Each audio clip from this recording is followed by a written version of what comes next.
This is Agriculture Today, and I'm Shelby Varner with the K-State Radio Network. Roger McEowen, K-State and Washburn law professor, starts the show explaining a recent piece of legislation. He talks about the One Big Beautiful Bill and what it means for taxpayers and agriculture. Keeping the show rolling is K-State weed specialist Sarah Lancaster as she discusses how to control buckbrush, roughleaf dogwood, smooth sumac, and poison ivy. The Beef Cattle Institute's Cattle Chat podcast with Brad White, Brian Lubbers, Bob Larson, Phillip Lancaster, and Logan Thompson in the show as they say what health metric they would like to see measured. That and more is coming up ahead.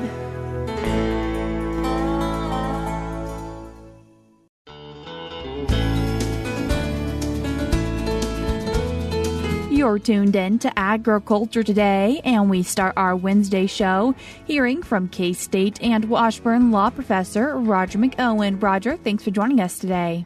Well, it's good to be with you, Shelby. Roger, today wanting to talk about legislation which is called the One Big Beautiful Bill, and what is that? Well, that actually is the name of the bill. That's the official title of this bill, and it's 389 pages of primarily tax legislation that's going to get wrapped into the big budget reconciliation bill that the intent by the Congress is to get this to the president's desk for signature on the 4th of July. And what's a really big portion of that bill or something that you find really important? Well, it permanently extends existing and current tax law, the Tax Cuts and Jobs Act of 2017, the Trump tax cuts of Trump 1. And so it would make the current law permanent, which is absolutely critical. That will avoid a massive tax hike, probably the largest in U.S. history, on all income taxpayers, particularly those in the middle to lower income brackets for individuals and families.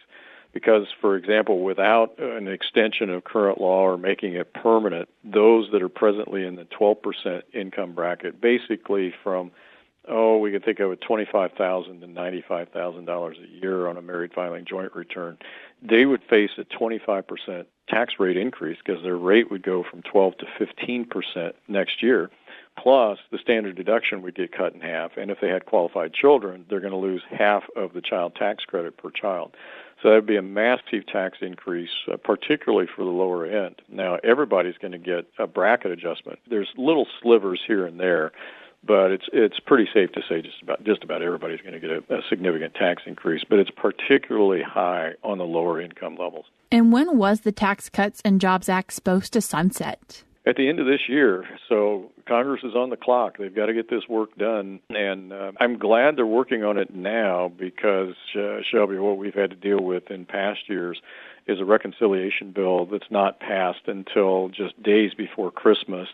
And, of course, when they're doing tax policy, we can't tell clients, we can't tell farmers and ranchers what they need to be doing to plan for the future because we don't know what the future law is going to be because Congress hasn't told us. And they've even done it a couple of times where they didn't get the work done in the current tax year, and it's lopped over into January where they're setting policy for the prior tax year. And it just creates a nightmare from a planning standpoint, plus administratively for the IRS. The IRS has to adjust all their forms, or many of their forms, and their procedures, and you just can't turn on a dime like that. So in the past, it's caused delays in the tax filing season and problems logistically. So I'm encouraged that we're talking about this in May instead of November or December. And we've talked about the Tax Cuts and Jobs Act a few times here on Agriculture Today, and why is this something we also care about for farmers and ranchers? Well, I think the big four, as I call it, in this bill for farmers and ranchers would be the permanency of the qualified business income deduction. And now that's under current law, it's a 20% deduction off of your business income. So, for example, if I'm in a 24% tax rate on my business income, I take a 20% deduction off of that. So it makes my effective rate slightly under 20%. Now, that would be adjusted. Not only would it be made permanent, but it would be changed to 23%, and then there would be a reworked formula that would apply to some service businesses. so not farm and ranch businesses, but service businesses there. But retaining this and then increasing it to 23%, I think, is a major provision for agriculture, plus reinstating first-year bonus depreciation to 100% retroactive back to the beginning of this year, and then increasing the Section 179 depreciation amount. That's a big one. And then another one that's important to agriculture is they retain Section 45Z. Now, that's one of the energy credits. That's a clean fuel production credit. They eliminated a number of the credits that were contained in the Inflation Reduction Act of 22, deemed to be wasteful and potentially fraudulent, and they're probably correct on that. But we're fortunate in agriculture that they retained 45Z and retooled it, I think, to make it workable. It really wasn't workable in its current form. They've retooled that and then said that the only fuel that will qualify for this credit has to come exclusively from domestically produced feedstocks. So that's a big boon right there to the ethanol industry. So those four things, I think, are the major provisions in here for agriculture. Are there some things that have kind of held up this bill moving through?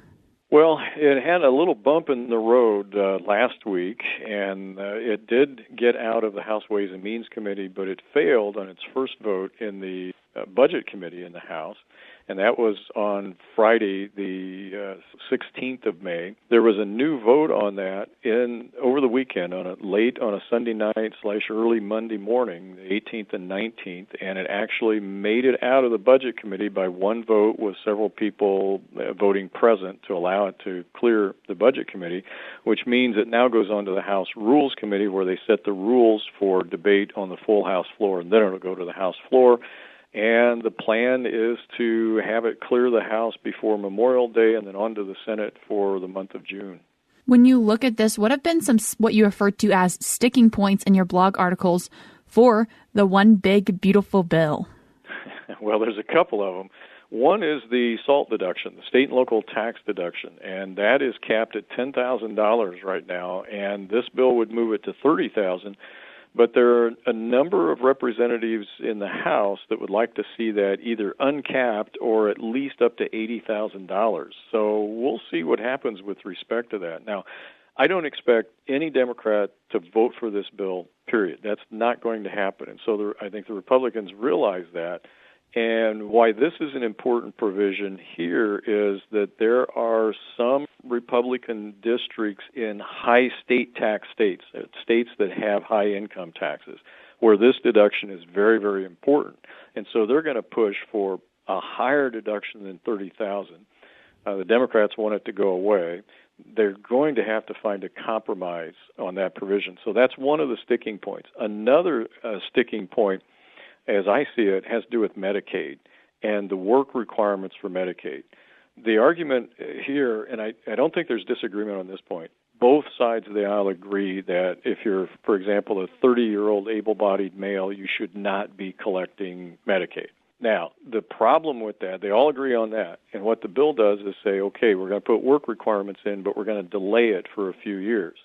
Now, some of the budget hawks don't like that because they want the changes made now. The problem that you've got logistically on this is some of the states have to retool their work requirements because Medicaid is a state-federal combined cooperative program, and that's going to take some time to work out.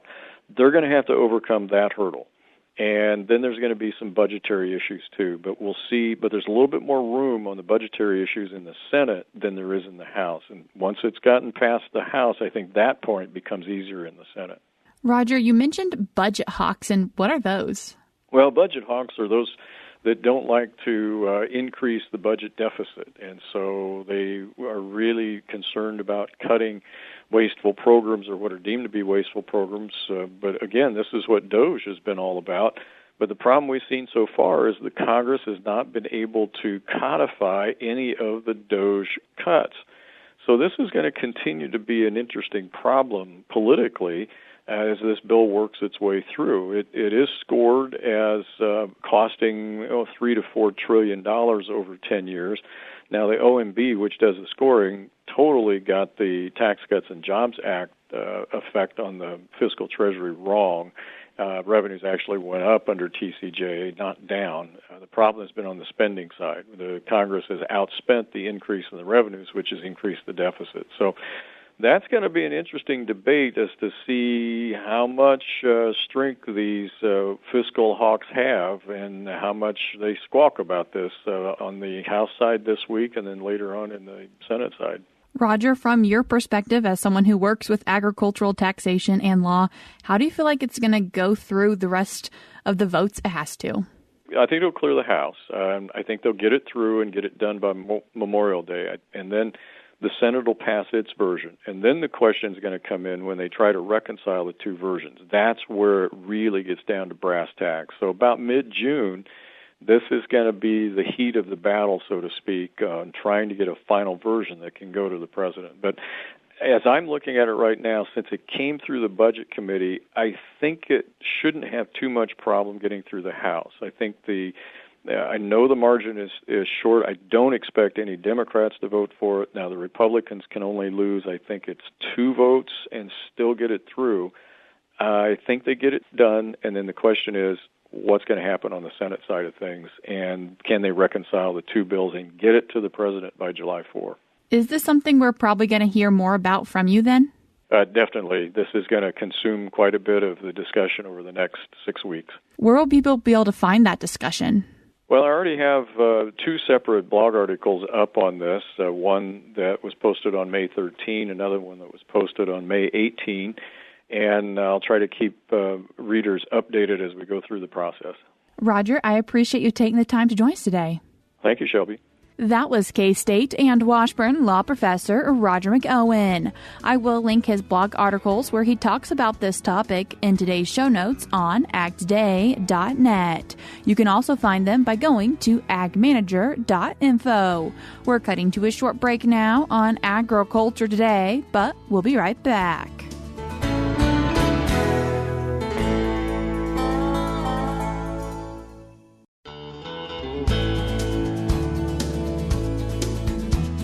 You're tuned in to Agriculture Today, and we continue our show talking about brush species and poison ivy with K-State weed specialist Sarah Lancaster. Sarah, thanks for joining us today. Always a pleasure, Shelby. Sarah, starting off talking about buckbrush, and what is it?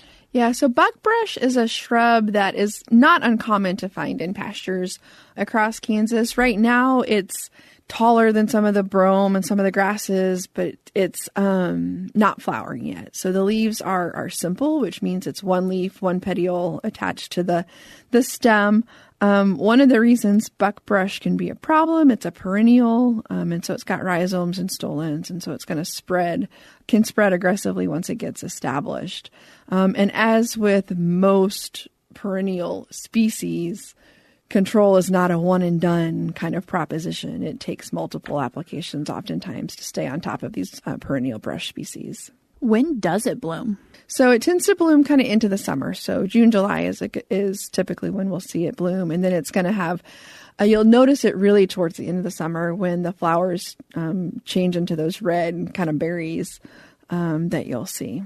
And you mentioned this isn't a one-and-done for control commonly. So how does someone need to go about controlling it? So there's not a lot of creativity when talking about control for these brush species. There's just a handful of products that are used for most of them.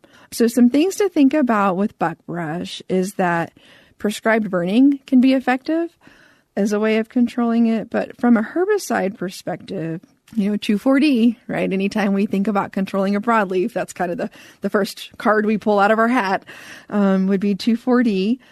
Ester formulations are going to be better than amine formulations, which is pretty typical. Another product that folks could consider is chaparral. You could also combine 2,4-D and chaparral. A third option would be Grazin P plus D.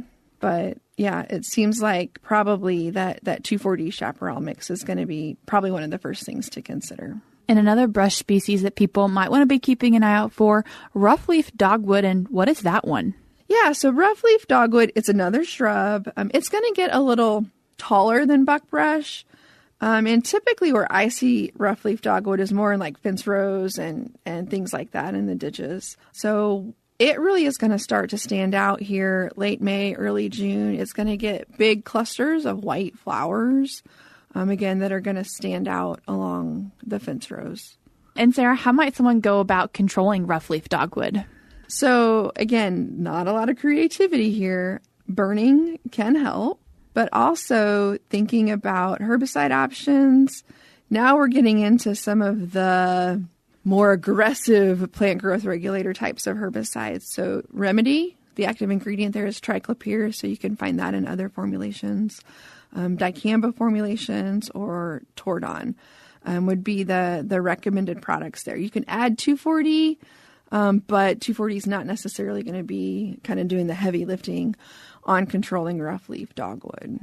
Is this also something people have to worry about maybe easily spreading? Yes. I mean, all of our brush species are going to spread once they become established. This one is not going to be quite as aggressive from rootstocks as what we would think about with buckbrush, but it's going to spread by seed and get reestablished that way too. And our final one for us to talk about today, smooth sumac. And what is that one? So that's the one that you probably notice most in the fall. It turns that really nice red color. And I mean, it's along all the ditches and you can see it in a lot of pastures. It's not going to grow terribly tall, kind of 5 to 7 feet is going to be maximum height there. The leaves are pretty unique in that they're pinnately compound.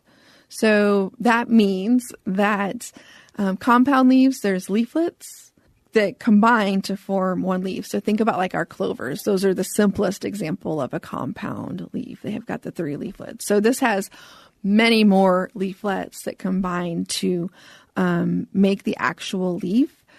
So other things to think about with smooth sumac would be that the seed head, it's going to be kind of open like a panicle, kind of like some of the grain sorghums. So again, it's going to be really distinctive once we get into August, September, and get into the fall. But you can see it now in the pastures, and you can really identify it with those compound leaves. Is this something that people should be controlling now then, or later when it's really, really identifiable? So in order to get effective control of anything, we have to have actively growing plants. So, now is going to be a better time to control it. The ideal time to spray smooth sumac is between the flower bud stage and early seed production. So not now, but here, once it starts to produce flowers is going to be when you want to control smooth sumac. It can easily be controlled with 2,4-D. So of the options on that list, the smooth sumac is the easiest probably to get rid of. Is it controlling it for multiple years, or you spray it one time and it's usually taken care of? So you're probably going to need to monitor that location, right, for all of these species, right? Once they become established, they produce seed. You're going to have a seed bank where things are going to reestablish from seed, but also if they have below ground reproductive structures, you're going to have to make sure that those have been completely killed as well. Not so much an issue with the sumac as we talked about with the buckbrush. And something that might not be causing issues for producers as much in their field, but maybe personally, poison ivy. And why is this a problem, even though probably most people know why it is? Right. So everybody knows poison ivy produces a compound that causes sensitive individuals to break out in a pretty nasty rash. We were chatting beforehand. You said you're blessed. You're not sensitive to it. So that is lucky for you, Miss Shelby. But yeah, other folks do have a lot of problems with poison ivy. So how do people go about identifying poison ivy? So the big thing is just the 3 leaflets, Shelby. That old leaflets 3, let it be. They're going to be alternately arranged on the stem, which could be a tell for other species. Tend to be hairless on the top, but they might have hairs on the underside. But most folks are not going to want to get close enough to investigate that. There are some lookalikes. So, one that I see quite a bit would be things like Virginia creeper. The growth pattern is going to be different, and the length of some of the stems that the leaflets are held on is going to be different there as well. So better safe than sorry, though, with poison ivy. What do you recommend people do if they're wanting to get rid of it? So there are some things that could be done culturally. Always have to offer those options. But if you're going to do that, obviously you need to have appropriate, gloves, long sleeves, all the things. You can, use a hoe and kind of try to grub it out. You can clip it off at the ground repeatedly, and that can kind of wear it out as well. From a herbicide perspective, the easiest one to get a hold of is going to be glyphosate. So glyphosate will control poison ivy. And this is one of those cases where applications made during flowering are going to be more effective than applications that are made before flowering. So, waiting a bit to spray glyphosate is going to help you be more effective. Lots of collateral damage potential with glyphosate. You think about how poison ivy tends to grow kind of on things a lot of times or near other plants. So just using caution that you're protecting desirable species in the area. So, covering them or using a hand sprayer for the lawn that you can be very specific with your application. 2,4-D can also be effective to control poison ivy. The good thing about 2,4-D is that if you have poison ivy in a lawn type of setting, the 2,4-D is not going to injure the grass. Ester formulations tend to be more effective than the amine formulations. A third product that folks could think about, if you really want to bring out the big guns, would be triclopyr or Remedy. So we talked about those 2,4-D and Remedy with our last conversation about the brush, right? So Remedy would also be an option for poison ivy control, and triclopyr is sold in household formulations that you can acquire at the big box stores as well if you don't have access to Remedy. It could also be used in addition to a foliar application. Remedy can be used as like a cut stump type of application for poison ivy. So if you have a larger plant, you want to go in and clip it, then you can take the triclopyr and take a foam brush and paint the stump where you sprayed it, and that'll get the herbicide to translocate down and kill the roots. When commonly is flowering for poison ivy? So flowering, going to be into the summer, Shelby. So now is probably a little early to be thinking about those glyphosate types of applications that we talked about. But maybe, as we get into June and July, that would be a better time to start thinking about those. Sarah, I appreciate you taking the time to join us today. Always a pleasure. That was K-State weed specialist Sarah Lancaster. If you'd like to check out more information about Buckbrush, Roughleaf Dogwood, and Smooth Sumac, you can do so by checking out a recent Agronomy E-Update article titled Control Options for Buckbrush, Roughleaf Dogwood, and Smooth Sumac. I will link it in today's show notes on agtoday.net. We're cutting to a short break now on Agriculture Today, but we'll be right back.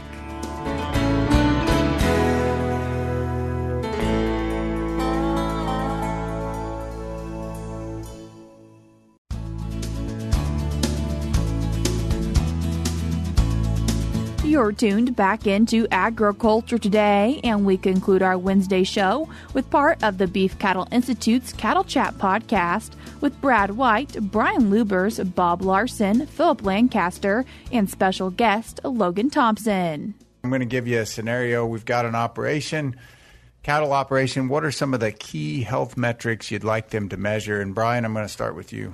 I'm a pharmacologist, so I'm going to stick with what I know. I'll say first treatment success rate is an important health metric that you should be measuring. For most cow-calf operations, we're going to be talking about BRD as the primary disease insult. And so it's what is the relationship between the number of animals you treat for BRD and the number of animals that get better. But it's a little bit of a tricky metric. To do the math is easy, but it's tricky because it's very dependent on your case definition. And so if you are, I'll say, aggressively treating your BRD cases, you're probably treating some animals that maybe didn't have BRD, and so you're going to see a higher spontaneous recovery rate. And so this first treatment success metric, you want it to be high, and I would say in a cow-calf operation, you probably should be above 85% first treatment success, maybe even close to 90%. But you don't want it too high, because if it's too high, if you're seeing 100% first treatment success rate, you're probably treating a lot of animals that didn't actually need to be treated. And relatively easy to track as long as I track all my individual treatments, my retreatments, and any subsequent mortalities. Speaking of mortalities, Bob, what's your metric? Well, I'm going to look at calf death loss between birth and weaning. And I'm going to actually split it into a couple of time frames. Well, maybe I'll do 3 time frames right around birth. So death that is associated with the birth process itself. So a difficult birth or a stillborn, maybe some late pregnancy in utero problems. And again, it can't be 100% success. We can't have 0% loss, but that should be relatively low. It is going to depend a little bit on the percentage of the herd that's heifers. We see a little bit higher death loss in calves from heifers, just associated with, the longer birth process and things like that. So still 1-2% death loss in that time frame. Then the next time frame is really the next 3 weeks or so where we have risk of scours. And again, I think, and this is one where it's a little bit, the environment matters a lot in that situation. So we could have years where I have challenges because of the weather and things like that. So a lot of years it should be 0, and then a few years it comes up and it gets a little bit higher than that. But keeping that overall death loss due to those first 3 weeks of life down pretty low. And then post 3 weeks of life, so 3 weeks of life, a month of age, all the way out to weaning, those calves should be pretty healthy. The things we do run into, we can run into some summer pneumonia. We can run into some clostridial problems and different things like that. But again, those calves should be pretty darn healthy. So even though that's a large time frame, I'm going to still stick with my 1-2% loss during that time frame. So if you add that all up, the worst scenario would have been like 2% at birth, 2% in the next month, and 2% overall. 6% death loss, that's too high for me. And so at the lowest would maybe be 3%. That's closer to my target, but that 3-4% overall of the cows that got pregnant, how many of them bring me a calf at weaning? That's probably about where I'm going to be. And I want to keep a really good eye not only on that total number, but where is it happening? At birth, during that first month, or post that first month all the way out to weaning, and monitor each of those time frames. And I'm, again, max 1-2% on average, understanding that due to weather situations, it might get higher for 1 year.